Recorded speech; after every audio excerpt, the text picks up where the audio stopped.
We are looking at a Chinese Qing Dynasty ancestor group portrait, which depicts 6 generations of a family that includes a total of 30 figures.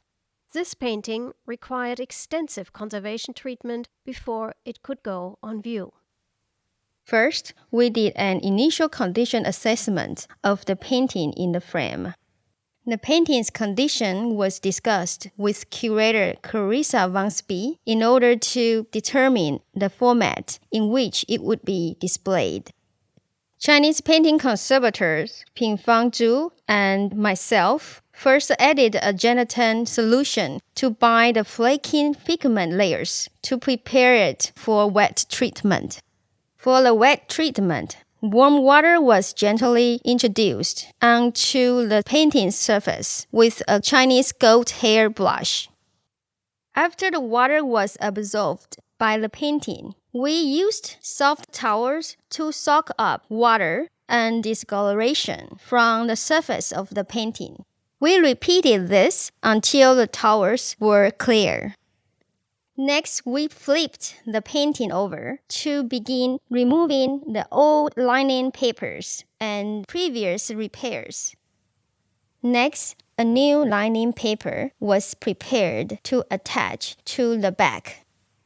We had color-matched several sheets of sandpaper, a type of paper that originated in ancient China, with a goat hair brush.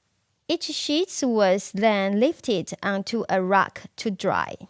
The colored paper was then affixed to the back of the painting with paste using smoothing brushes made of palm leaves.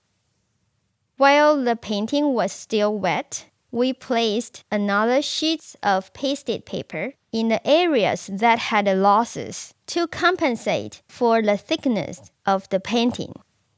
Next, we turned the painting face up to reveal the protective top sheets while the painting was still wet. Then, we smoothed the painting on the drying board and let it dry before we began the inpainting. Here you see the dry painting before inpainting. We tried out different colors of gold in order to match the missing golden crowns in the upper left corner of the painting. Here you see 2 examples of previous conservation fields that we removed because they do not match the original painting style. Next, we experimented with painting different crowns that better matched the original painting, which was determined through research.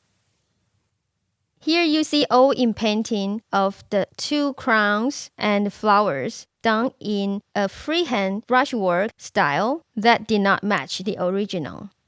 And here you see the new inpainting of crowns and flowers that I completed in a meticulous or more exact brushwork style. After inpainting was completed, we started to prepare the mounting silk. Here, Pingfang is shown lining the silk by straightening it. Then, Pingfang applied an overall layer of paste on a sheet of silk. Next, we applied a sheet of paper onto the pasted silk. Then, we colored the laminated mounting silk with traditional Chinese pigments. Next, we toned the mounting silk. We dried and smoothed the silk on the drying board and then started to cut out the center of silk to fit the painting.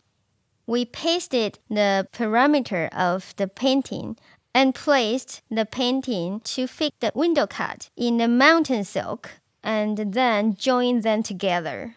We then reinforced the creases with strips of paper to prevent splits and folds from forming while being handled.